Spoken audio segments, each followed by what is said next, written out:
Good evening, everyone. Good morning to those that'll be watching or listening to the show later. I'm your host, Jason Miles, and welcome to another episode of This is Revolution Podcast. If you are new to the channel, welcome. So glad to have you here. I'm sure you saw the title and just want to say mean shit, and that's okay. I don't really care today. I'm not going to stop you. Just say I don't care. Not today. Not today, Satan. If you are a returning listener, subscriber, or one of our very valued patrons, fuck yeah.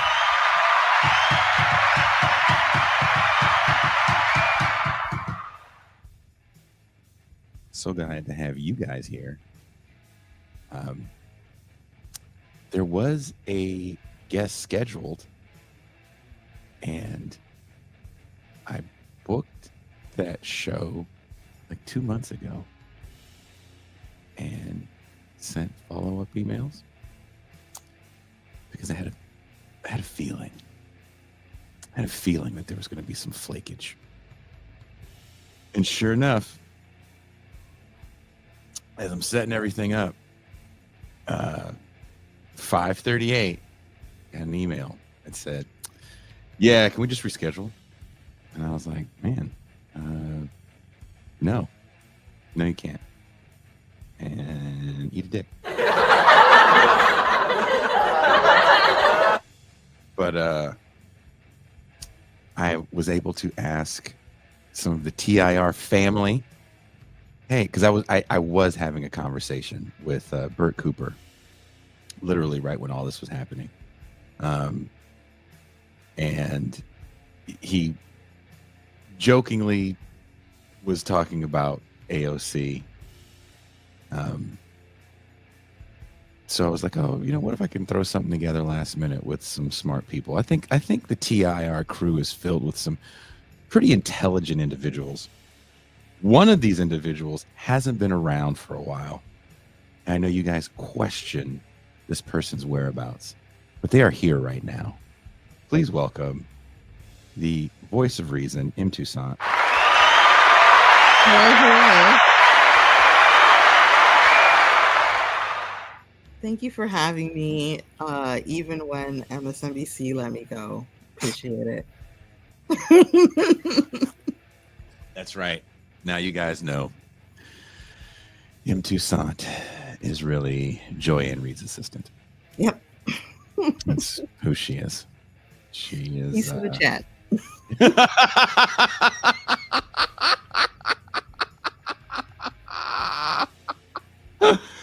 And I will be speaking with this man April 17th in San Francisco at El Rio.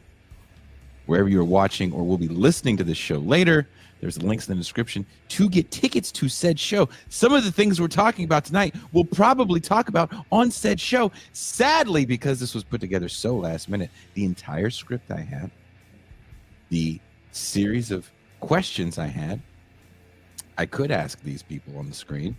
I think they would probably have some interesting things to say, but it's not really their thing. But please welcome, he's the host of Give Them an Argument. He wrote the book, Give Them an Argument. He's always trying to give people an argument. Ben Burgess.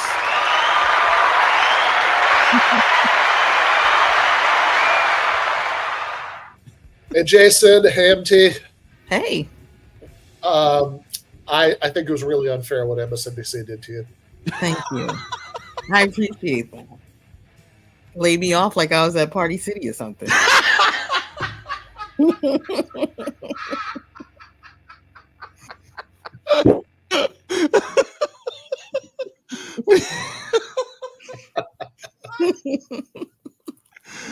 It's like when Trump came. It's like when Trump got into office. Someone was like, "Can we get rid of some of these mouthy black bitches?" I know they did that earlier at MSNBC, and it just caused a bit of a stir. I think now may be the right time. Well, who are you going to start with? That Joyanne Reed is a bit much. Mm-hmm. Which is kind of funny because you think about the stuff, like some of the storms Joyanne Reed weathered before, right? Like there's like came out, she'd said all these like really crazily homophobic things on her Mhm. blog in like the Obama era, when it was more acceptable, and like she claimed that somebody had like hacked into the Wayback Machine Mm-hmm. to like create those You didn't posts. know that? Yeah, they hacked her even just to say certain specific things.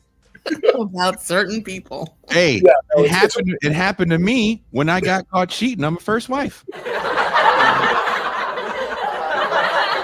I don't know what the fuck you're talking. What do you mean you saw messages? My phone was hacked. Don't know what it means, but my phone was hacked. I did not have sex with that woman. Yeah, no, it's important that like we all get to the bottom of what happened to your phone, right? Like that this is actually really disturbing. There needs to be an investigation. Yeah. Look, Ben, maybe your phone's never been hacked while cheating, but sometimes the phone's hacked. Sometimes it wasn't you, right? Yeah. It's just not you.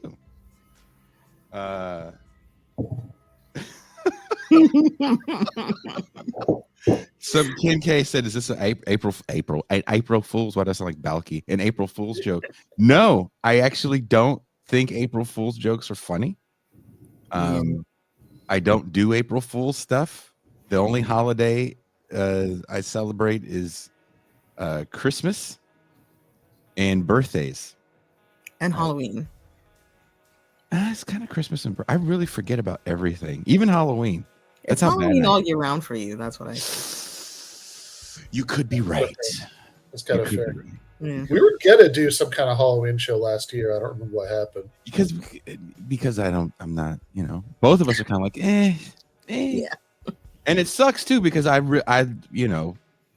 a little guy and I get all jazzed for him Sure. on Halloween, and I'd much rather spend the Halloween evening walking around the neighborhood with him reenacting the Thriller video, and, doing some sort of show about movies or anything. That is really that has got to be like one of the top 5 music videos that's ever been made. Thriller? Oh, Yeah. easy. Yeah. Toussaint, do you disagree since you're a Caribbean black? What? I'm sorry. I was reading the chat. Eric in the chat said you're a big Kwanzaa guy, and I just laughing for its life. No. And don't get my kids like Black Santa. Oh yeah. Like, don't do that. Or what's another thing people do when you have black children? They're gonna get you the Black Barbie. Yeah. That's the most unrealistic doll in the history of unrealistic dolls. Barbie. Yeah. Black Barbie? Sorry, is the black one more unrealistic? I'm actually not. Then the white one? Hell yeah. I've seen some skinny white bras with no butt before, but just that body type on a black woman. It's like, I don't know, man. That hair is just too good. Ridiculous. Speaking of racism, did you guys see I know there's people that are tuning in to like jerk off to AOC hate, but give us a second before you get there, guys. Just edge yourselves, or goon, whatever they call it. Edge the hate. Did you watch Kanye in his Black Klan outfit? His black. It's bad when Pascal Robert calls me. He only calls me for national black emergencies. Like, he only calls when it's like, did you hear Popeyes is closing on Sundays now? It's like, oh no. Just I actually it is not a place I normally go to. I actually had Popeyes for dinner yesterday. Did you walk out of there a little different? He had a little hitch in his giddy up. He was like, man, that dirty rice just did something to me. Had this like nightmarish travel day, and when I was finally in a position to eat dinner, I was at the airport. I was like, that's right in front of me. I'll have that. Oh, dude, I haven't gone to a Popeyes in forever. Toussaint's anti-Popeyes because she's a goddamn vegetarian. I went to it was KFC. I went to KFC. Oh, that's the white man's chicken. And I mean, I just got biscuits and I questioned them about what was in their mashed potatoes. I was in a band. With a vegetarian chick. She was a singer. And she totally we were in Popeyes because we practiced at this place in Deep East Oakland. And so everybody else ate meat but her. So we go to the Popeyes and she did that shit that Toussaint's talking about. The most not fun shit ever. You have to. She was like, what's in the mashed potatoes? They're like, gravy. She's like, well, what's in the gravy? They're like, gravy. They don't know. No, they don't.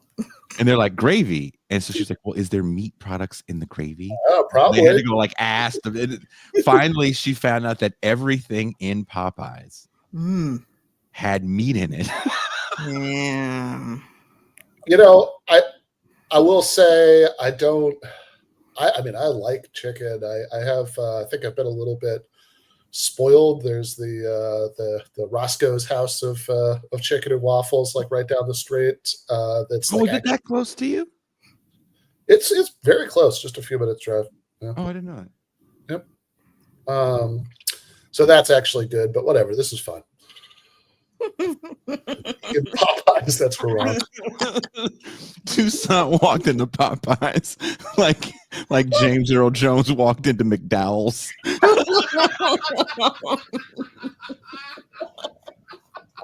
Yeah, Stuart, Korea has got to be the sleeper fried chicken capital of the world. They have the number of chicken places per block in that country was always part of it. Damn, Steve says Roscoe's on the ban list. Why is it on the ban list? Wow. Why is it on the ban list? I have no idea. I'm not from LA. Okay. I don't know shit. I told you what happened to me when I was in the South, and they told me that they thought all black people from California ate chicken and waffles like it was some family staple. See, the thing is, this is what you have to do when you go to these places as a vegetarian or a vegan. If you're a vegan, you're probably not going to step foot in there, but I needed to sit down, so I had to buy something one day. You have to ask them if their fries are made in the same oil as anything else. Yep. Usually they'll be like, what are you talking about? Because everybody wants to slip a pig foot into everything. I don't know why. It's like that episode from the Boondocks when Grandpa made the Luther. What's the guy when they're making Huey work at the restaurant? The customers go, "Oh, what's good here? Oh, everything here will kill you." Yeah, that's right. What's funny about the Boondocks is I watch it and I don't think things are prophetic necessarily. I think these things existed, right? And one of the things that I don't like, as someone that does like to go eat a lot, Ben will tell you, eating with me is like a fun jaunt around the city. It's like, let's go to this cafe. And it's like I gallivanted. I have an idea. We'll get tacos at this place, and then the barbecue, and then, right? You say hi to everybody because you know them. Hey, Ben, is she lying? No. Yeah. He's super friendly on the phone with me. He'll be like, hold on, and say hi to strangers. Yeah, that's the way. Hold on, I want to talk to this lady's kid. What? What are you doing? Your mama, she look good. Did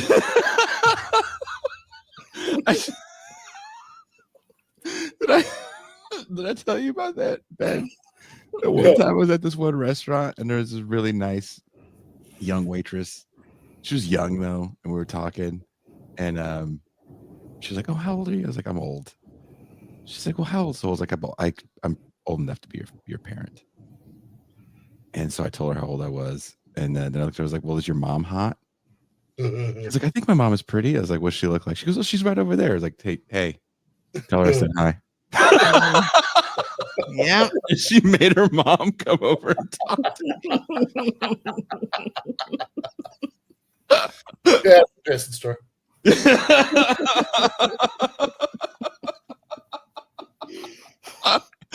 But don't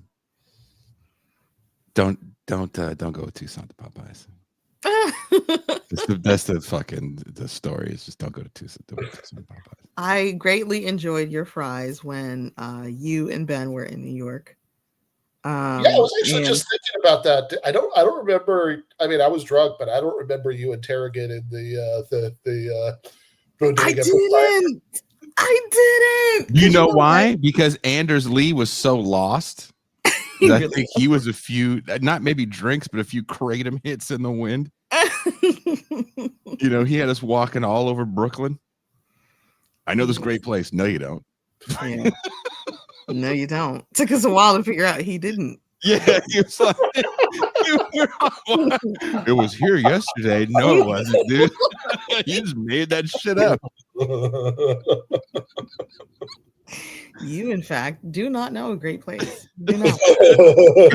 No, there's a Mexican place here. It's really good. I'm gonna call bullshit on that one, Anders. And then he left. He disappeared into Brooklyn night.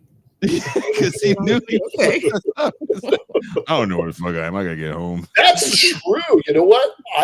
I did not register that at all at the time. But it's like, yeah, by the time we were actually sitting out there eating, Anders was not there. Mm-hmm. He was gone.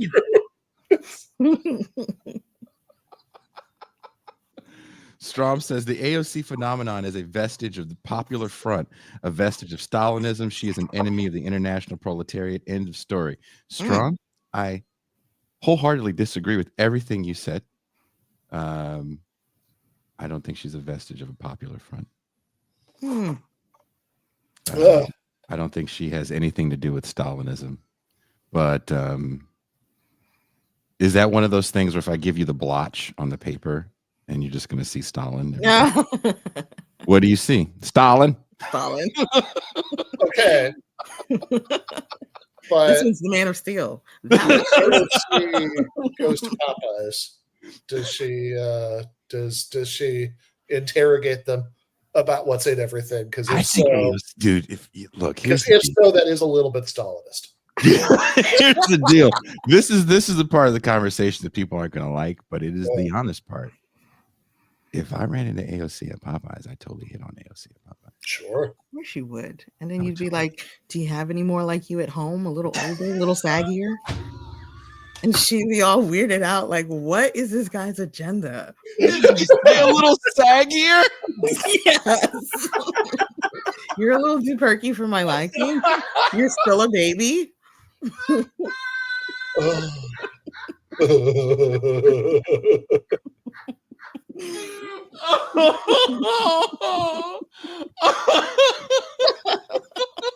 Okay. AOC, I just looked this up. AOC was 35. Okay. Even Jason might be okay with that. That's a big fat maybe. You know why, Ben? Because you know the motto: if the titties don't hang low, then I have to go. He needs to have breastfed a couple of kids. Twins don't count. Yeah. Twins do not count. Gotta space them out. Yeah. There needs to be some stretches, a bad hip, bonus points for a hysterectomy. Oh no. AOC is too. She never breastfeeding random kids. Fuck did you invite me on for, Miles?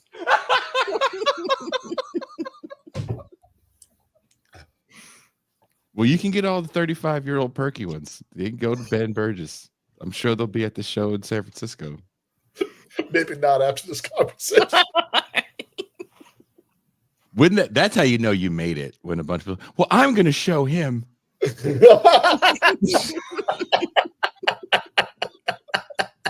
That is how I will know. Like, Jason, how did you know you were successful?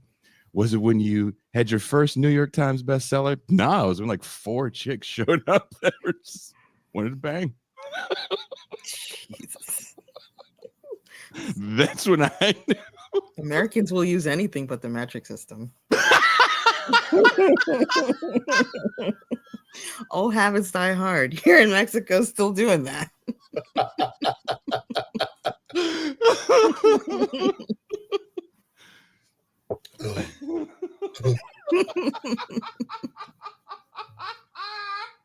Ugh. Stuart says probably not their moms if they're 35. Stuart, it's been a minute for me, so nothing is off the table at this point. A minute is like a week for you. Don't you dare search my red tube history. Red tube. But on a serious note, Bert Cooper and I were talking, and he goes, "Are people fucking serious?" I kind of want to play the message, but I don't want to do that to him. He's like, "People can't be fucking serious about this AOC shit." He goes, "What legislation has she gotten through Congress?" He's like, she's not done anything, but she's extremely popular on the internet. And before we're having this whole conversation about cults of personality.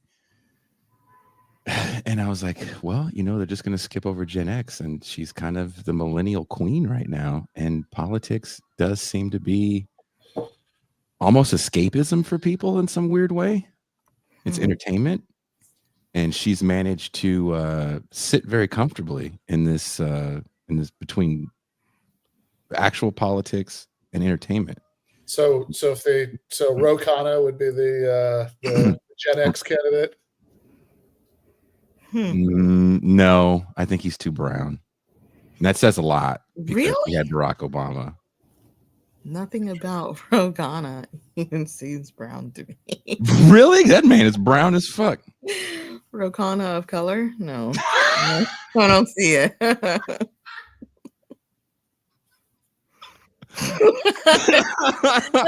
He's like, I don't know, tech guy. Yes. Okay. Yes. So wait a second, MT. We're wandering into dangerous territory here, but brown tech guy, that's not compatible in your. He reads to me more like tech guy than brown guy. I don't ever see him, repping brown guy issues necessarily. Well, I mean, I'm just saying, classically, those are overlapping categories, right? But yeah. I mean, I don't know. I mean, I guess if we were going to have an actual serious conversation about it, like I think some of the anti-war stuff you can maybe see as like repping brown guy issues. But yeah, sure. I get what you're saying. All I was pointing out about Ro Khanna is that he is Gen X. So if they did want to, I didn't even realize he was Gen X. Okay. Yeah. He's got some gray streaks. Okay. Yeah, he's 48. Wow. I do not know all these Congress people's ages off the top of my head. I have been looking this up. Who's Gen X? I had to turn the music off. Who's Gen X? Ro Khanna. He's 48. We're the same age? Yep. You're 48? I'll be 48 in August. That doesn't count. Wow, you don't count. You're too old to be doing 47 and a half. 47 and 3/4? Exactly. Jesus Christ. I'm this old? Exactly. This many.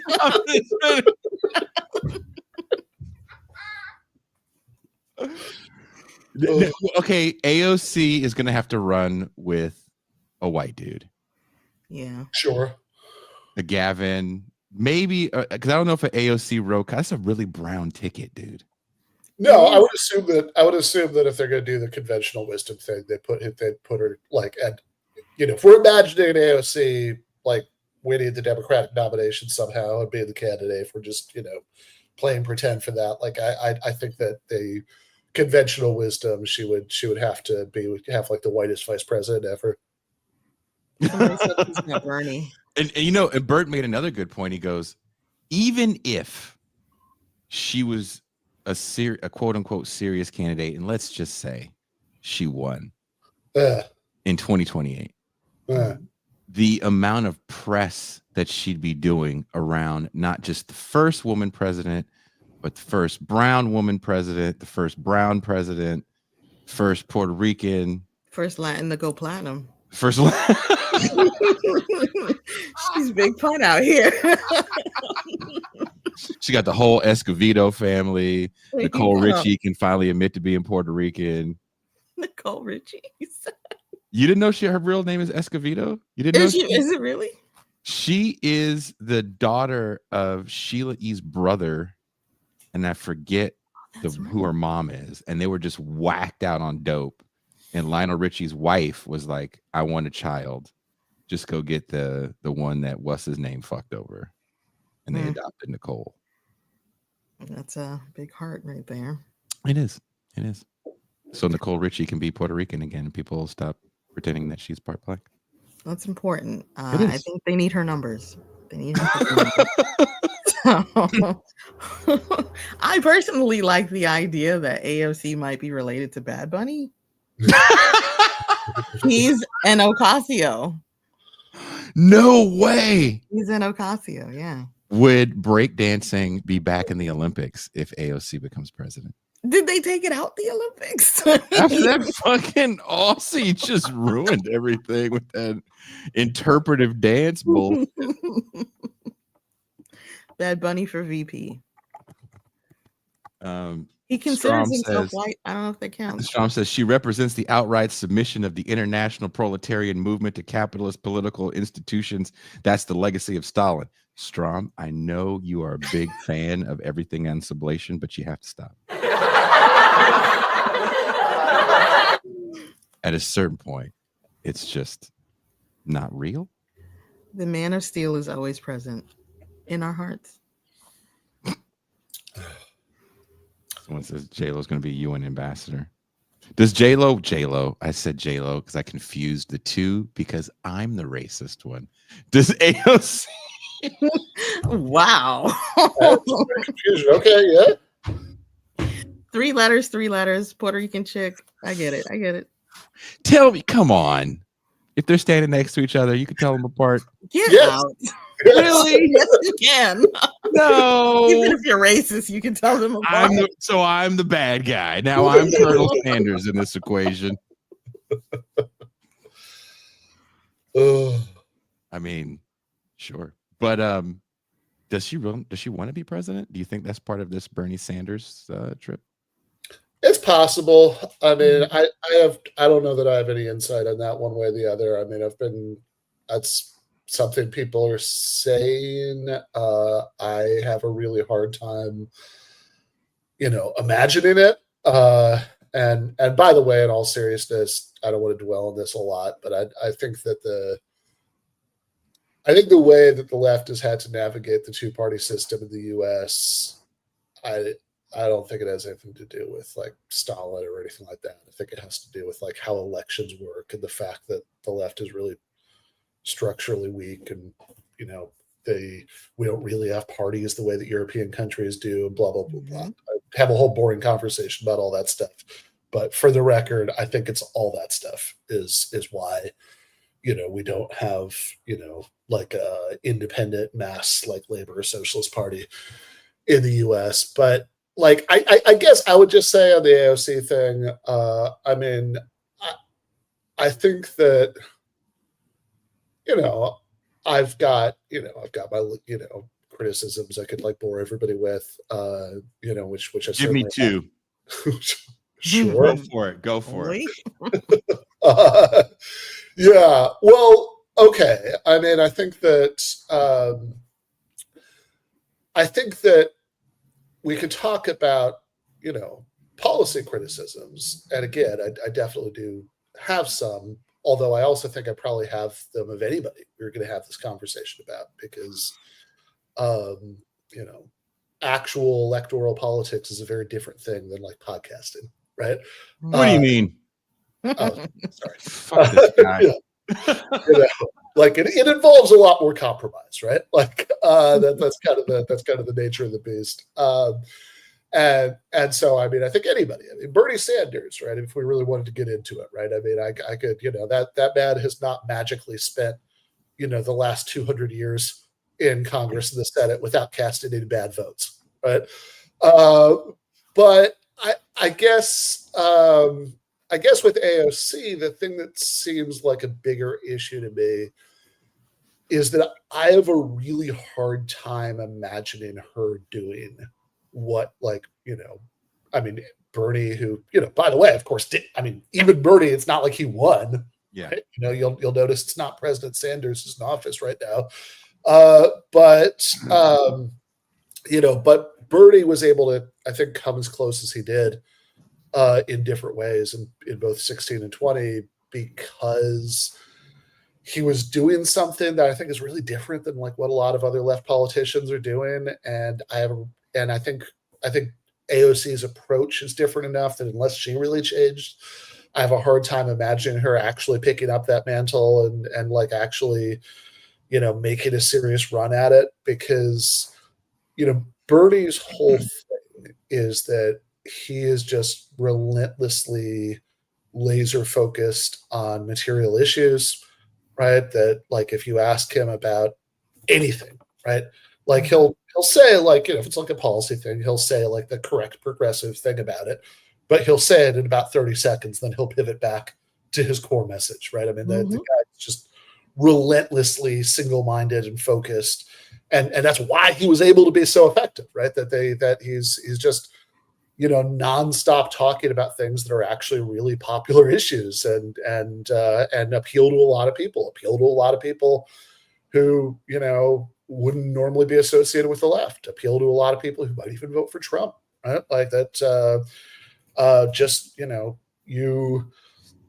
there are a lot of people who don't have a generally left-wing sort of approach to politics, but who like the idea of having healthcare, right? Like that's a pretty common thing. Or who, they sort of hear about how these, super wealthy monsters control everything, and it resonates with them. It sounds right, right? So I think that, and especially because Bernie was just not very Democratic Party branded, right? I mean, he was, he's at his best, I think he seemed a little distant from the sort of partisan war over bullshit that happens most of the time. And so he seems, I think all of that stuff combined to mean that like he was able to be really broadly appealing in a way that I think at least pointed towards what we would actually need, right? I mean, even to achieve, like the social democratic minimum in the US, right? I mean, God, a few levels below that, right? Just get us up to the level of fucking Canada or something, right? Like never mind achieving any more like ambitious left goals than that. I think because the US political system is so bad, to even accomplish that, you'd really have to realign the map, right? I mean, like you can't, like there are a lot of ways if you just want some Democrat to win an election, it's like, okay, sure. There are like different strategies that you could do that might get you all the way there. I mean, Kamala Harris ran a profoundly shitty campaign, I think. And, she almost won, right? I mean, like if you look at the numbers, right? Like, so there are different ways to do that. But like, if you were actually going to have like the kind of majority that you need to get any of that stuff that Bernie and AOC and everybody are talking about done, like you'd have to like really realign the map. You'd have to appeal to a lot of people who aren't necessarily normally voting for Democrats. And I don't really see AOC doing that just because it seems like, at least for the most part, for the last several years, I mean, it's like, yeah, she has like the Bernie economic message, but she's kind of trying, like, it seems like she always really wants to fuse that with this like lib culture war appeal But that's what's getting the engagement. Sure, but I also think it really limits how much appeal she's going to have, right? I mean, like I think if all you want to do is like win some primaries in deep blue districts, that could maybe work. But I think if you want to appeal to a lot of people who don't necessarily normally vote for Democrats, I think when it's like, okay, all of this like culture war stuff that everybody's fighting about all the time, you sort of have to be a maximalist about all of that. And then also here's this economics. But what did Trump do then? What did Trump do? Well, I mean, Trump is incredibly divisive. He is very beloved by people who like him, and he's like the most hated guy ever by people who don't. He ran for president 3 times. He lost the popular vote the first 2 times. He won it, although he didn't crack 50% the 3rd time. He has a way lower approval rating now than Biden had at the same time, in his presidency. He did win. He did win an election. That's true. But of course, Trump also, I think, has a smaller hill to climb, because like Trump's not trying to go up against corporate America with everything that entails.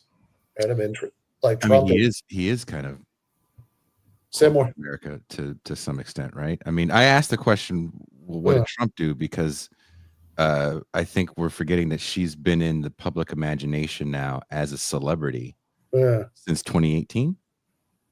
Yeah, that's right. So as time change, it moves a lot quicker, and people can't remember 3 years ago.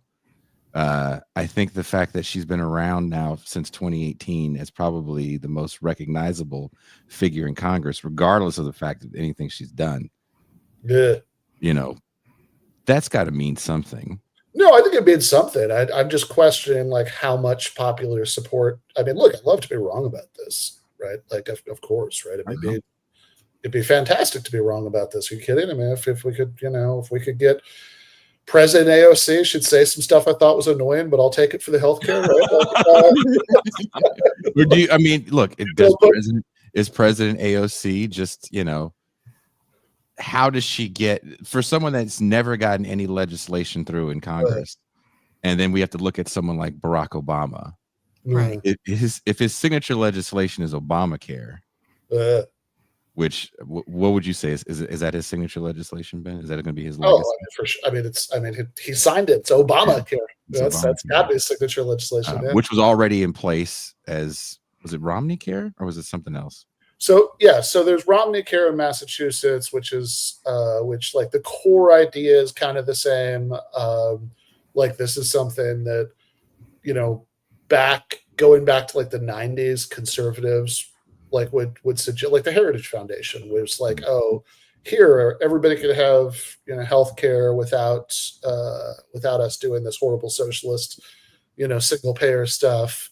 Here's how we'll have like a mandate that everybody has to buy health insurance, while some subsidies or whatever. And that was like a respectable conservative position for a long time. And Romney actually did it in Massachusetts. And then, Obama, actually, the funny thing is nobody remembers this. I never see anybody bring it up, but in 2008, if you watched the 2008 like Democratic debates, which I watched a bunch of at the time, right? I'm almost as old as you and Rokan are. I can vividly remember watching these. And back then, in the 2008 Democratic debates, Hillary Clinton was the one who wanted to do like an individual mandate to buy healthcare, and Obama was against it. Like every debate, right? She'd bring it up, and Obama would, like, one of his like attack lines on Hillary was like, "Well, I don't think the health insurance companies mind a mandate to buy their product. That's not much of a reform." He said that a zillion times, and then, when he became president, that was his signature achievement, right? So yeah, and he also although also it's a weird thing to think about, because like at this point, AOC has already been in Congress for way longer than Obama was. Yeah, he's like a half term or a one term. He was like 2/3 of a term, right? It's not even like a whole term. He was in the Senate. Yeah. That's why I say, there's these people that have never gotten legislation through that get into office. Said Ben just did bad blackface.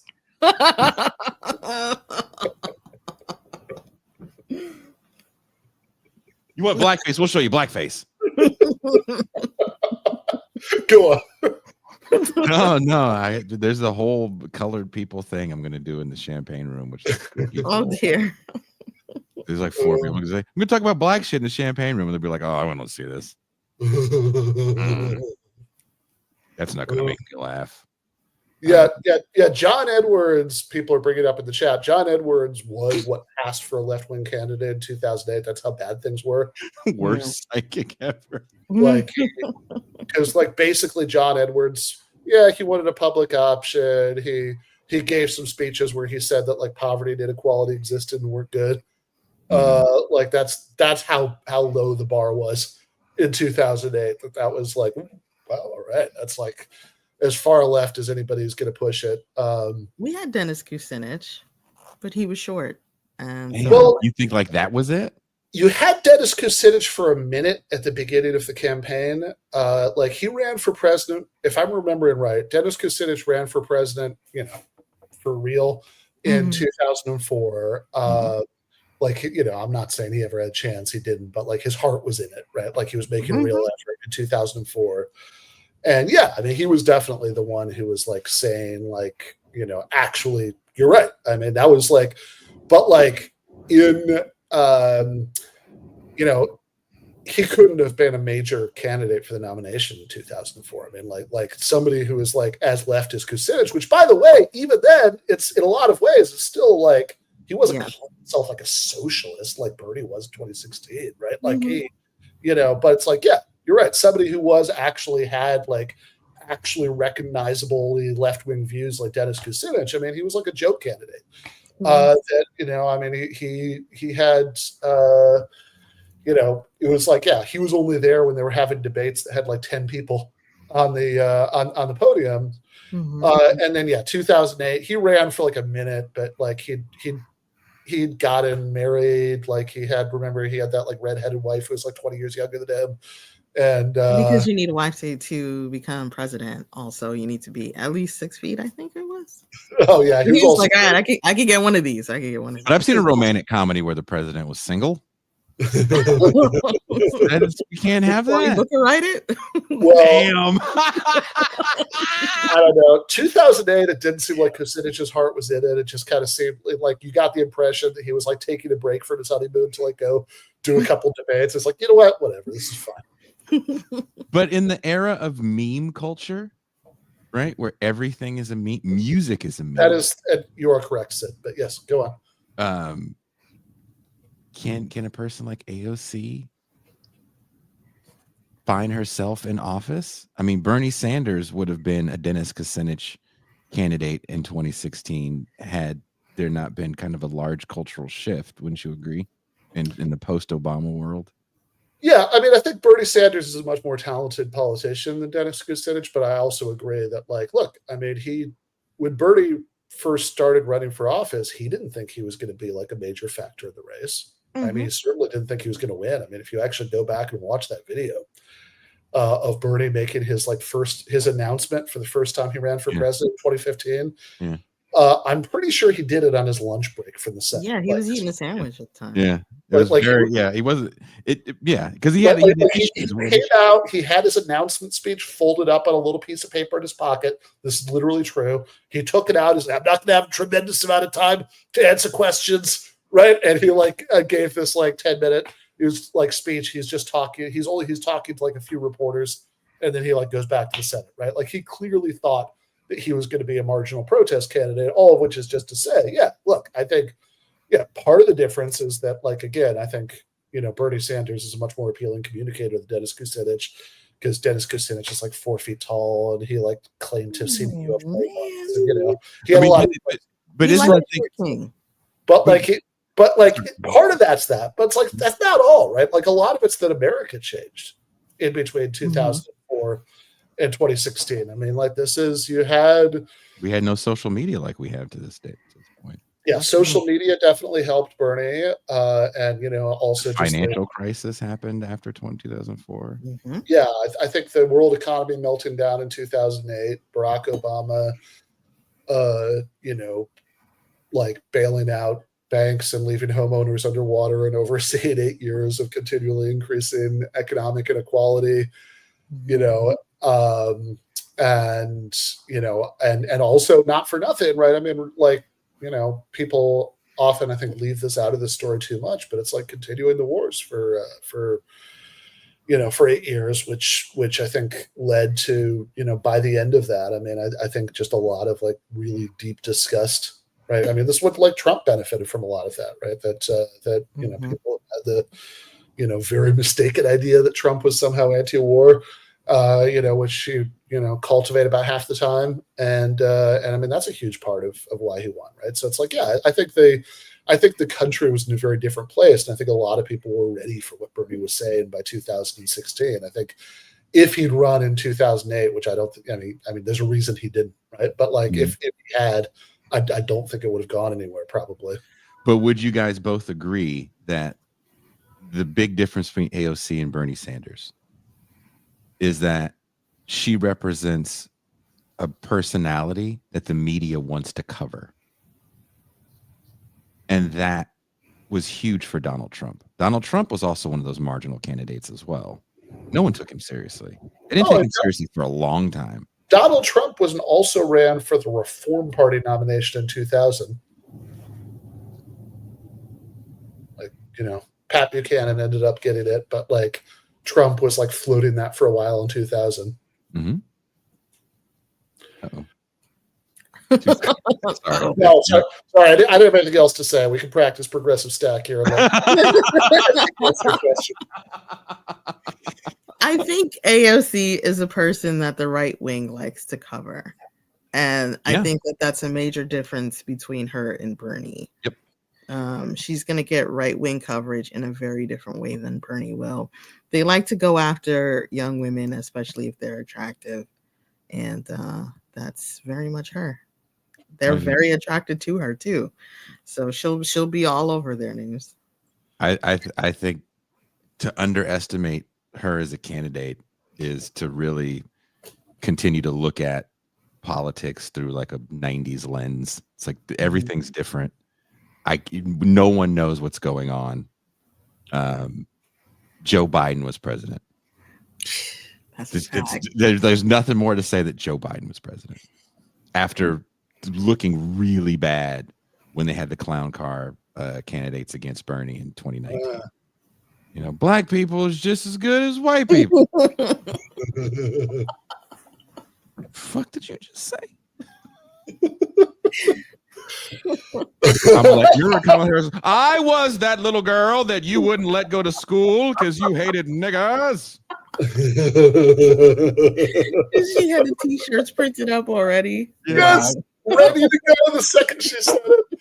And then became his vice president running mate. Like the shit that happened after Trump, you really have to sit back for a second and go, why does anyone think that the AOC can't be president? And why does anyone think Trump can't be king? Okay. I don't know. I guess, I agree that she has a personality the media finds fascinating and, whatever. I mean, there's clearly people who obsessively hate AOC, whether they have MAGA stuff or hammer and sickles in their Twitter profiles. A lot of people in both groups, there is some psychosexual weird shit going on there. No doubt whatsoever about that. Right? But that is a big thing. But also part of what allows AOC to be as hateable, as good as good a hate object as she is for the groups that hate her, is that I think she says a lot of things that it's very easy for them to jump on, right? That's part of the problem with Bernie, right? I mean, it's Bernie wasn't really playing the right game for the sort of hate narratives to have much legs, right? I mean, you'll notice that even Trump, right? He never spent a lot of time bashing Bernie. I mean, he'd sort of test out some Bernie material to go, crazy Bernie, right? But it just never really felt like it stuck, right? I mean, it's it didn't, there wasn't much there because I think that what Bernie was saying was, it was very hard for Trump to really enjoy himself going after it and have the crowd respond in the same way. Whereas AOC, because there is all this culture war stuff, I mean, that's part of it, right? It's they can sort of see her saying cringy, hyper, lib stuff and go after that really hard. And that's part of what keeps her going as a figure of media fascination. I mean, could she be president? I don't know, maybe, right? But she might not even want to run. Yeah. Yeah, no, that's also true. But I mean, it's also, if she is, I mean, like, could she like do the thing that you would have to actually do, right? Like, because if like magically, just imagine like Bernie Sanders did win the 2020 election and like he actually became president, right? Like that doesn't mean that we would have, Medicare for all, in February 2021 or ever necessarily, right? Like because that's just kind of, you beat the very first level of the video game at that point, right? Like once you got it, like you still have so many to go, right? Before you're actually, like defeating major industries, like health insurance, and would have had to like, I mean, in some ways, like that's, I mean, we'll never know, right? But I mean, like that's the thing to think about. It's like, is there a strategy he could have used as president to like mobilize the kind of movement, to change the composition of Congress, all that stuff in the ways that he would have had to actually accomplish those things? And so I think my, concerns about AOC beyond just like worried about whether she'd win at all, are, like would she be equally as able to do that stuff, right? And given again, that's like, it seems like her appeal is concentrated to people who are in like the overlap of the Venn diagram of like the economic stuff sounds good, but they're also like culturally super duper progressive. And, that again, that's what I'd be worried about. If she runs for president, I'll just become an AOC apologist and I'll deny having ever said any of this stuff.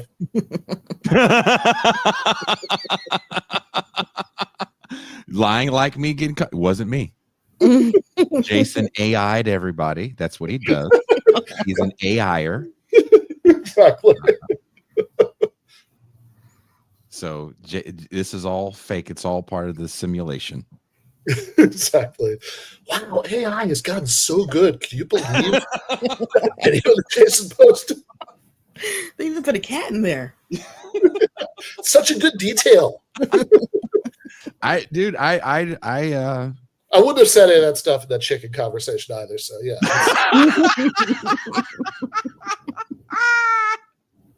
What if we do the San Francisco show and the fucking Black Hebrew Israelites show up like the lambdas at the Revenge of the Nerds?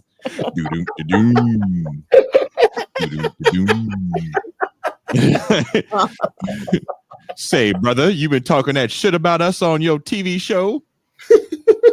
Live stream. Don't get smart with me, nigga. Say, brother.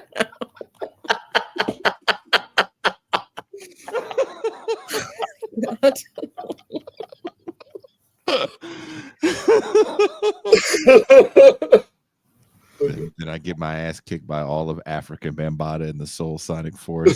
Fucked up, man. And Ben can't jump in. He's I don't know what to do. I don't want to get charged with a hate crime. Only your white friend showed up. I'm sorry, Jay.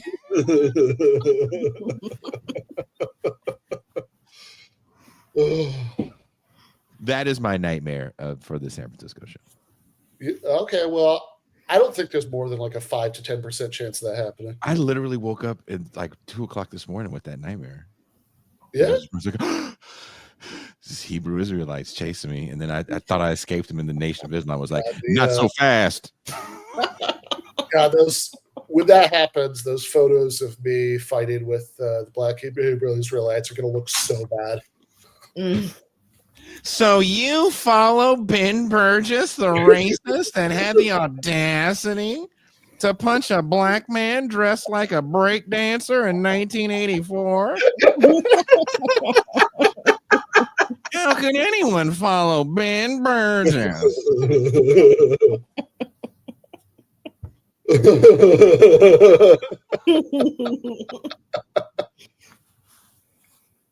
Nice. Oh, is Jason frozen? Oh, is he? Okay. Yeah, sorry. It's mildly windy, and as Ben knows, that means the reception's gonna fuck with me. Got to get that downtown Rosarito studio. Yeah, I also have to get my fucking money from.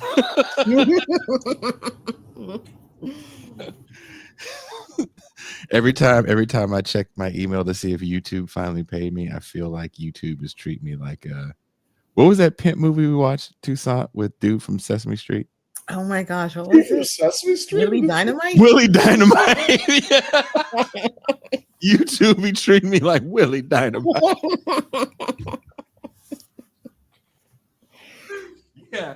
The guy from Sesame Street, the black guy, was his name Oscar. No, that was the Grouch. No, oh, that's right. Oh my God, I said it like it was nothing. Man, I think I knew a black guy who was bald whose name was Oscar. So But they said it's a new character I unlocked. Gordon. Gordon. I knew there was an O in it. Gordon is the new anti-racist that always shits on Ben Burgess for punching Hebrew Israelites trying to protect Jason Miles. Can you really trust a Jew that punches black people like Ben Burgess? Can you imagine the animated GIFs? Ben being like Batman with his big fucking hands just knocking Hebrew Israelites out. By the way, of all the horrible things I've asked people to create, please don't create that. Please don't create a Ghibli image of Ben Burgess knocking out black fascists. Tony Red said Oscar is black. Well, according to Toussaint. Sorry. Who's the black guy? That green nigga in the trash. That's who he is. Sorry. Oscar is definitely not black. You know the bird is Asian because he was just so polite. Hey, Reggie White, can you show me where Toussaint is? Oscar is not Which black. is- He's not Which is coded funny black. because, like, you know, Sesame Street is already like so self-consciously diverse. You know, we don't need to just make up, you know, some like Right. racial identifications for the non-human characters. Liberal Elmo. They said it's liberal Elmo. That's who the person is. Have you seen the clip of Jordan Peterson ranting about Elmo? Is it real? Oh yeah. What did Elmo do? Like, was like nice to a gay kid or something? And Jordan Peterson thought that was the downfall of society. I will send it to you. We could, you know, if you want, you know, can watch Jordan Peterson. My God, Rave really? about Elmo in the champagne room. Why was he? Oh, wait. No, He's such a that wasn't weird- during the masking time, was it? He doesn't mention it. If so, I think it's unrelated. I think that's just a Dr. Peterson eccentricity that he's really bothered by Elmo's character. Like, why? Of all the people to be bothered by? Elmo's so non-threatening.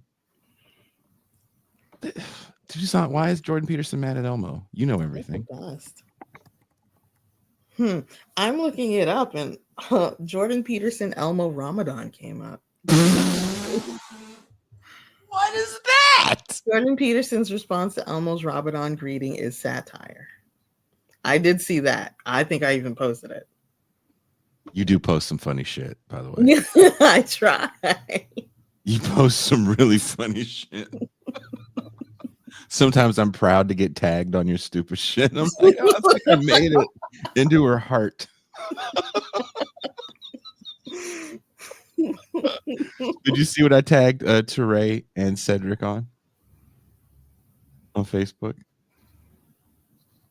There was some picture. Somebody said, "I think I found the king of the light skinned dudes," and I tagged Teray and Cedric. Oh no. Everybody knows the king of the light skin dudes. You have to see the king of the light skin. Oh my God. Well, look, we've been going for an hour. And considering that I was going to curse profusely for an hour, thank you guys for being the sweet, wonderful humans that you are. and making sure that I can continue to do this show. I don't get to say thank you to you people enough, so thank you. Ben in Tucson. Everybody give Ben in Tucson a big shout out.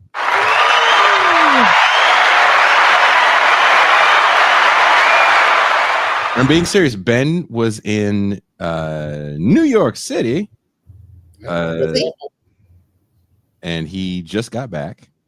Are you serious? You were in New York City? MT, I was there for such a short amount of time. I saw exactly zero of the people that I know. I got in on Sunday night, and my flight was super delayed, and I got in at like midnight, and I made it to my hotel, and I did the event that I was there to do in the morning, and then I made it back to the hotel about noon to check out, and then I'd be like, took a train and a bus to LaGuardia, and got actually waited around for a really long time because my other flight was delayed, and it was anyway. But I was I was like up for like almost 24 hours because I had to get up at 7:30 New York time, which feels like 4:30 in the morning to me.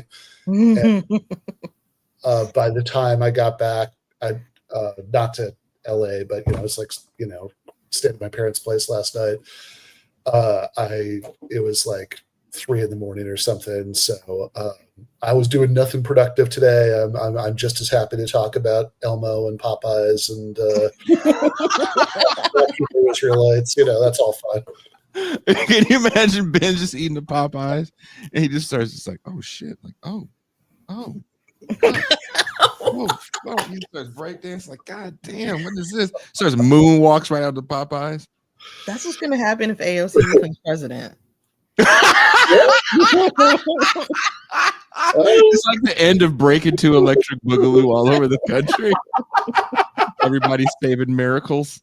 That's right. If Puerto Rican becomes president, man, breakdancing is gonna come back with a breakdancing is mandatory now. Mandatory.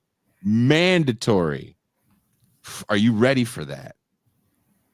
Are you ready to see Selena with Jennifer Lopez 47 times a day? Are you ready for that? I am not ready. Tucson, it's 30 years since Selena was murdered, by the way. I've been seeing the news of it. Wasn't her murder? Yolanda Saldivar came up for parole, and the parole board spared her life by not releasing her into the free world, because I would have been tempted to kill her. You know what? You make a good point. I will go on record again as saying that her English pop record was probably one of the best pop records that came out in the 5 years prior. So it comes out in 94, 95, and just a phenomenal album for pop music. And I think she had a great voice, was just magnetic in front of a camera. And she was so liked her. She was very, very likable. She was extremely likable. She did this thing, and I'm writing about it in this empathy in this piece. Me and Bert been talking about it. She did this thing. She's not here anymore, where she is extremely humble. And with this humility that she always shows, this kind of every girl thing, regardless of the fact that she was probably the most recognizable figure in Latin music next to Julio Iglesias at that time, maybe more recognizable than him. Gloria Estefan? Gloria Estefan wasn't as popular as she was in the 80s by the 90s. No? Outside of Miami? No, Gloria Estefan was fire back then. In 95? Maybe not in 95. No, in 80, when did that song drop? In the 85, 86? Yeah, you couldn't escape the sound machine. That's your cocaine soundtrack to a good time. Rhythm is gonna get you. See, Antonio in the comments says Ben Burgess is going to run for president on a platform of making breakdancing legal again. Probably the funniest way we could get socialism. It's the Ben Burgess AOC ticket that everybody wants. You guys have both been on Rogan. True, right? There you go. That's how you know you fucking made it as a podcaster when fucking AOC is asking you policy tips. Would you take that call, Ben? Would I take that? Cause sure, I would. I mean, I would take the call. I would try not to like hit on her in an obnoxious way. In the conversation. No one ever cares that she's dating someone. That red-haired guy. That's You know why. what? I've seen that dude. I could take him. Right? See? Who says that? Fuck that guy. That's why. Everybody says Because like people yell at her in the street, like, "You're a bitch, you fucking bitch," and he's just standing there like, "Don't say that." And people want to see him be like, "Hey, better not say, I will pull this pistol out if you say this to my woman one more time." That's what everybody wants to see him do. Ben will say the same shit in that voice. That is the natural voice of protecting your woman. If I'm walking with MT and somebody bumps to a wrong, I'll be like, "Say, Jack, can you not bump into this young lady right here, please? Thank you respectfully." Okay. So Mike Ray says AOC is married. Oh, fuck that guy. It's not serious. It's not married Not yet. serious. It's not serious, man. I saw. You know what? Watch him be like the nicest guy ever. Because he's one of those people that we could sit next to at a bar, Ben, for like 15 hours and not know who he is. Like, oh, that guy was really cool. That fucking weird redhead dude. Yeah, he was cool. He liked the same music we like. Yeah. And we find out he's with AOC, and then we're just like, oh man. Damn. Fuck. Should we erase that episode?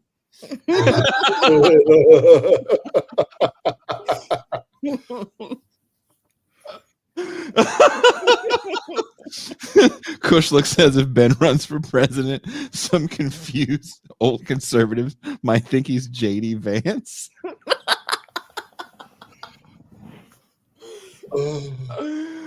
Damn, they said that AOC's dude sits in the cuck chair. That's fucked up. Hey, we got a comment on Twitter. I'm so happy to get a comment on Twitter that I can see. I don't care what you say. You can call my mom all kind of names. I'll be like, all right, thank you. Thanks for watching. He'll get right on that. Go fuck myself. I'll get right on that. Yes. Someone says, what is AOC hot? What's next, Pelosi? Again, it's been a minute, and I do not discriminate with age. Yeah. Pelosi's holding up nicely. Right? I didn't know she had a boob job. Yes, she did. I did not know that. I did not. Did she have a BBL too? That's like kind of a lot. Okay. I've been doing important political research here while you've been talking. They're not married; they are engaged. Oh, we all got it shot then. We all got it shot. Yeah, exactly. One of those long engagements. Sean, what is a BBL? Oh, Sean Atkinson, person I don't know from Adam. A BBL is a big black lady. No. Or no, it's not. Or it's a Burmese brunette loser. Or it's a Brazilian butt lift. It's the last one, Sean.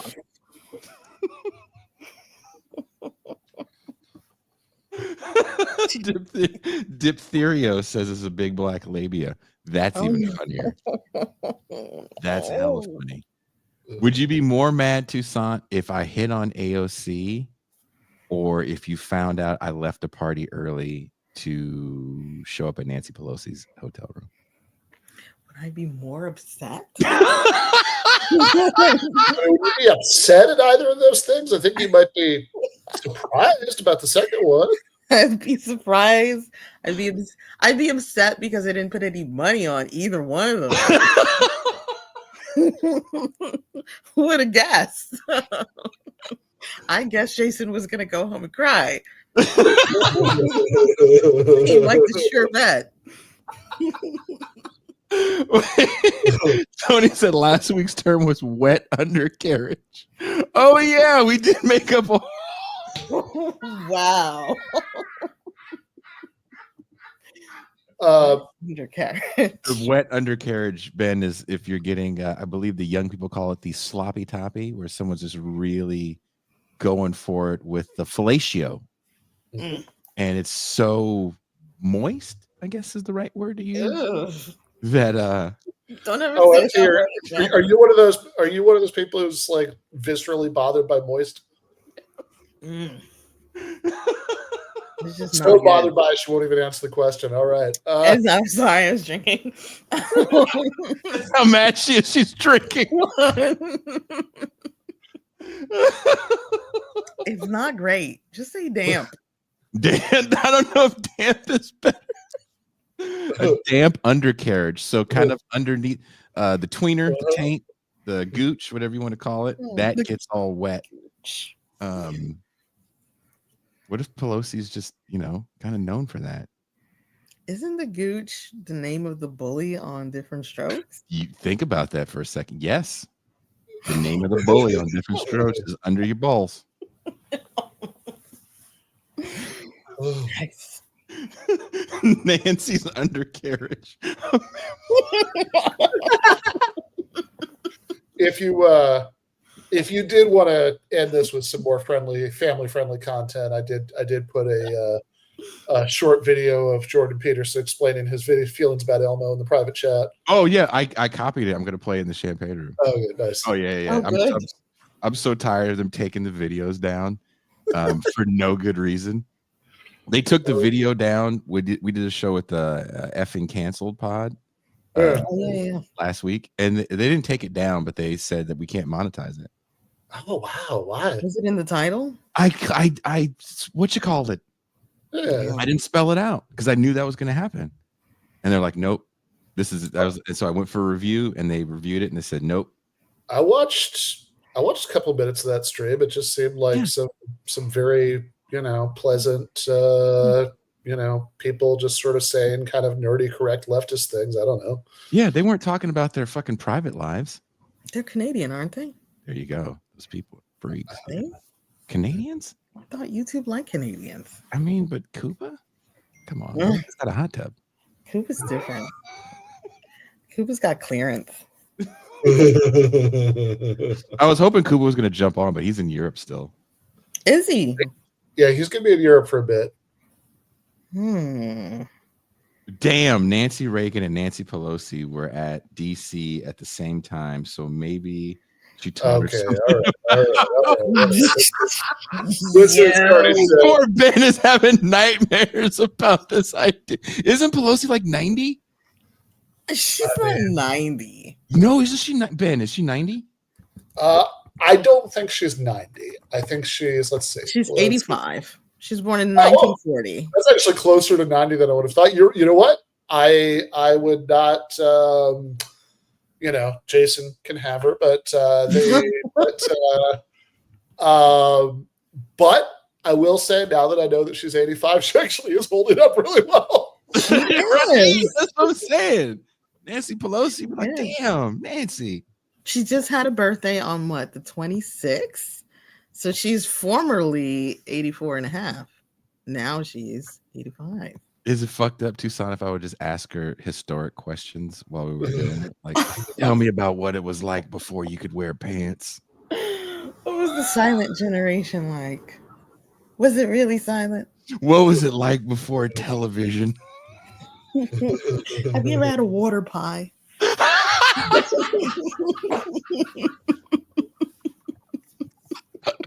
You literally went to school uphill both ways.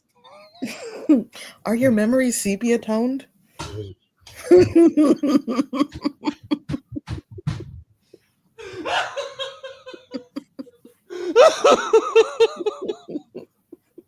So mean.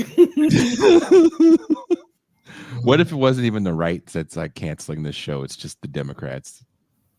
Just angry fucking Democrats. I could see that.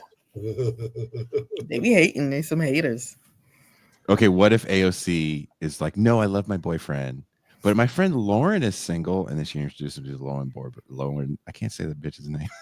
Lauren Lauren Boebert. That B, yeah. Her friend, Lauren. My friend. What movie is this? A movie with 17 sequels. Wow. It's Romancing the Stone with me and Lauren Boebert. Was it Lauren Boebert the one? Or no, I don't know. I might be getting her Jerking the guy off in the theater? That one you gonna say? No, that I definitely remember that. But I was thinking was Lauren Boebert or was it Marjorie Taylor Greene the one who was like stalking like AOC's office and like making videos of her like doing that? I think that's Marjorie Taylor Greene. I think that's Marjorie. I know exactly what you're talking about. That seems like some weird shit she would do. Yeah. Okay. Wait, oh, okay. Toussaint. Yep. Is Marjorie Taylor Greene the worst? Is she the worst? Like, what if I was, I leave the party. I believe the party early. I'm like, I have to go to Marjorie Taylor Greene's room. You're like, why? I'm like, CrossFit. I'm gonna be honest, Jason. Mm-hmm. I feel like I've imagined every possible wacky scenario you could get into. You getting stuck in a dryer, Marjorie Taylor Greene helping you out. all of the scenarios. Nothing would really surprise me. I still think it's most likely you go home and cry, but these other things, these other little side quests, not that shocked. Not that My shocked. DC side quest to be Marjorie Taylor Greene's side piece. I don't think that's outside of the realm of possibility. Someone goes, I thought we were discussing revolution, sir. If you thought that we were writing the roadmap to revolution on a podcast, turn everything off right now. And anyone telling you they're doing that is lying to you. Marjorie Taylor Greene is gonna bench Jason. She could probably bench you now. I don't know how much you weigh. You brag about your age, not your weight. I've lost some weight, so I don't know. I'm afraid to weigh myself. Ben hasn't been around, and we can't go on our food gallivanting trips. It's true. It's true. It's gonna be a couple more weekends because I'm in gonna be Chicago this weekend, and I have to stay in LA next weekend. The weekend after that, you and I are going in San Francisco. Every time me and Ben are together, I hear that song in my head, making my way downtown. Because that is you. You have a reusable bag or a brown paper bag with a baguette sticking out and flowers. It's just like you're a cartoon character who goes shopping. Come on, Ben, let's get pizza if I can find. Sure, last time we were in Tijuana, it's some really good pizza. Right? Yeah. And what walking around, making my way downtown. Get some cookies.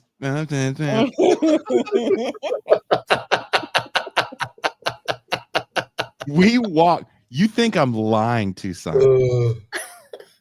We walk from one end to like a whole other area for like a couple things, and then walk back to downtown.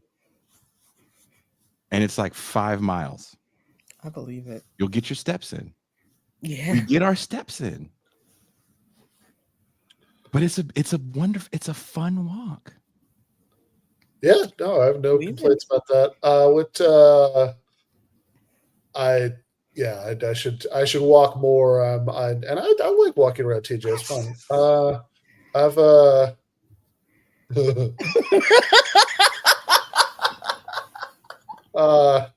Do you play the piano? I mean, I took piano lessons when I was a kid. I definitely couldn't do what Jason was just, singing.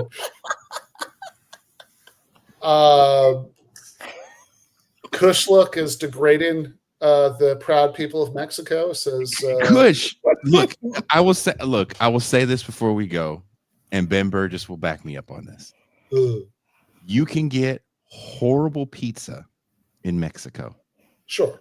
You can get trash pizza in Mexico that makes you go, I'd rather just have a frozen pizza, but frozen, than eat whatever this was. But when you find a good place, it's really fucking good. Like legit good. Like you New Yorkers, who are the worst people in the world when it comes to pizza. Jesus Christ. You by worst you mean best. See, I will say that there is something that people in the tri-state have about pizza that I just fundamentally don't get, right? Like that they have and I'm not saying like there's no, like I've had tons of good pizza in New York, of course, right? But like, but just how excited people get about pizza that to me is like, oh, this kind of tastes like that other one that you weren't excited about. It's always a little confusing to me. It's like, oh no, that's shit. You need to eat this. Like, I don't know. This tastes the same to me. I don't know. Yeah. It's just red sauce on it and big pepperoni. He said red sauce. Here's the thing. Not only do we have the best pizza, we have the best Italians. The Italians. And that is why it is so precious to us. I don't know. Spike Lee destroyed Sal's. That's all I have to say. Spike Lee destroyed Sal's. Look where Luigi went to become famous. I'm just saying. Steve says, "Can MT even eat pizza?" Yes. Steve. MT gets the worst pizza known to man. You're like, what is on it? It's vegan cheese. It actually melts. Oh, fuck. Just eat a phone book, man. Pizza. I am a lacto-ovo vegetarian. I do eat dairy. That sounds like you should get a disability check. What did you just say? I should.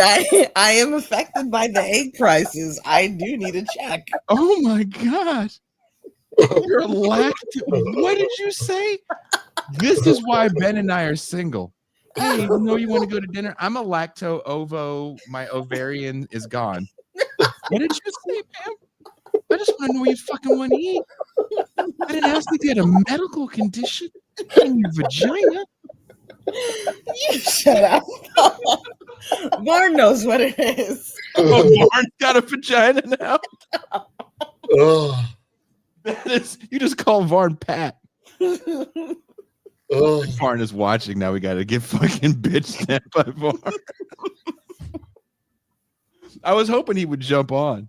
Yeah, it is true that like lacto-ovo vegetarian sounds very much like a medical condition, and the other term for that is pescatarian, which sounds like just the snootiest kind of Protestant ever. Oh. Yeah, I grew up pescatarian. Yeah, I'm a pescatarian. Oh, word, you eat fish? Pescatarians are kind of sucky. Look, Prairie Fire. Okay. This is where everyone's gonna hate me, and I'm okay with this. This Prairie is where Fire, I hate you. Yep. Even Ben is not. I think deep dish pizza is the bee's knees. I haven't had it in multiple years living here. San Diego sucks. They don't have a deep dish place. Yeah, I fucking love deep dish pizza. I have, I mean, you know, oh my God. Yeah. I mean, I got, I mean, you know, look, I grew up a few hours from Chicago. It's always a highlight of good visit in Chicago for me. There's a place that's where I lived for 2 years in Kalamazoo that has a place called Bilbo's Pizza in the Pan, which is fucking amazing. Let's go get deep dish pizza when we go to San Francisco. Like, I'm hella down to do that. Yeah, let's absolutely get deep dish pizza. California pizza in there. Wow, you're a California pizza. How dare you fucking talk about where I'm from? I told you there was a California pizza kitchen when I went to China. I was like, these people are relentless. California. There was a time. What part of China were you in? Oh, dude, Toussaint was setting up factories like the fucking Fuhrer over there. She was wearing all black and setting up sock factories in China. She was like, "And you will make these socks." I mean, I spent a couple of weeks in China once. I taught a class at Jilin University, and I had like all the food I had was like fucking awesome Chinese food that I didn't know. I didn't know what any of it was. I just, but like it all tasted good. Well, okay, if it's casserole, it's fucking awesome casserole. I don't know what to tell you, Ken. Dude, I love. What did you teach in China, Ben? I taught a class called The Philosophy of David Hume. It was part of the the Jilin University. I don't know if they still do it or not, but at that point they did this thing this summer, International Education Weeks, where they'd have a bunch of Western professors come in and teach like kind of 1 credit classes in English. And so there was like a thing that went out, I was back when I was, my ex and I were both teaching at Rutgers in person, and the Rutgers global office like put out this thing. It's like, hey, if anyone wants to apply to go teach in China over the summer, and they said just put together a proposal based on something you taught recently at Rutgers, and it was great. I loved it. I was, it was like the cognitive dissonance politically was pretty powerful. I remember like the first day I was there, like going to the ATM to like get local money, and like, stack of bills that all have like Chairman Mao's face smiling up on you from them. And like literally I turned around and there was like a giant Walmart behind me, right? From the ATM. Yes. Well, but Toussaint was beating people in a factory. Oh my God, that was you. Yeah. No, it was like, look, I mean, politics aside, I mean, it was, yeah. And I was that if they had California Pizza Kitchen in that city in China, I missed it. But like there was a long series of like fucking awesome like Chinese meals and in those couple weeks, and also it was like a ridiculously cushy like it was like, oh, do you want to be like flown to China and like have like teach like a couple hours a day and like and you'll be like on your own for the rest of the time, and like and here's and there was like a TA for that class, even though there weren't even that many people in it. Granted, it's China, so that might not have been their only job, but entirely possible they were also there to inform on me. But whatever, it was great. Somebody offered that tomorrow, I would do that. I would do it again tomorrow. Was their English? Their English. Did you say English? Did you say English? It just happened. Wow, that might be the most racist thing that anybody has said on the show. That's impressive. God, you are the queen of racism right now. My tongue is sluggish tonight. Your tongue is a racist tonight. Your tongue is a racist tonight. A billion people. All the Italian talk has you thinking you are Italian. Maybe, right?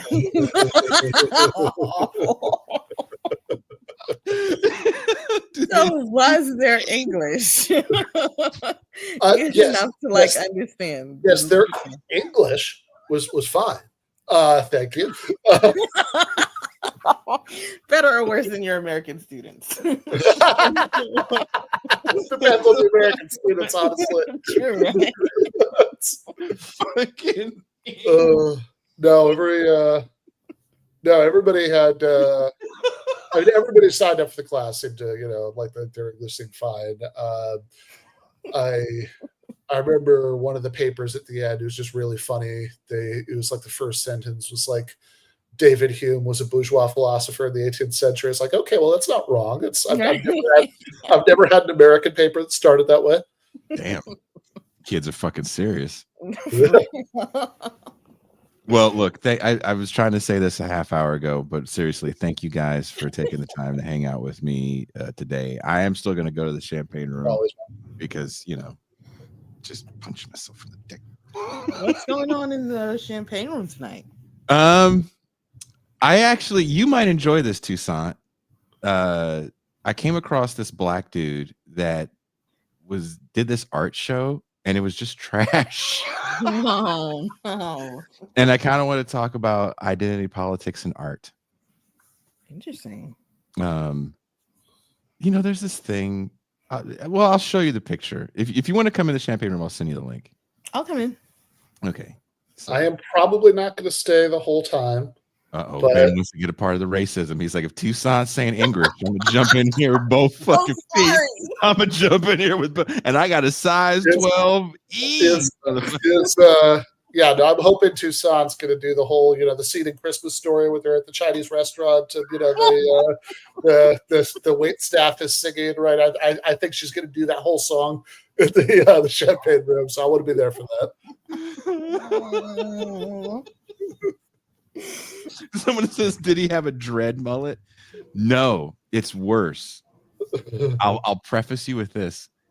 He starts off by talking about how he wanted to do an art show. So he asked AI how he should decorate the room. Gross. Yeah. Oh my God. Yeah. Oh, it's going to be a good one. So if you guys want to hang out and watch that with us, there's only one way. Become a patron. $3 a month, $30 for the year. You can have access to all the more over the top in your face racisms that go on here at TIR. If you're like, I need more racism in my life from people that I don't know that well. Well, we got you covered. I'll give Ben the link. So if you watch Ben on Give Them an Argument, you're a Patreon there, and you're like, I don't know if I want to give that guy my white dollars. I'll watch him with my good white eyes, but I won't give him my good white dollars. The line is drawn. That's okay. Because you can watch with Ben, you can keep your racial purity. Everybody wins.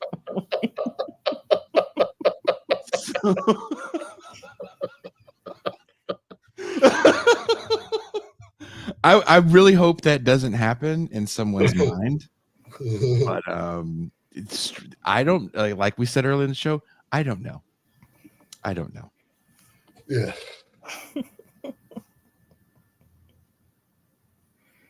Emperor of the world by 2018. I don't know. I hope not, but I don't know. Wow, that was dark because everybody got quiet. Sorry. I'm looking at Prairie Fire saying, give Ben my white dollars in this economy.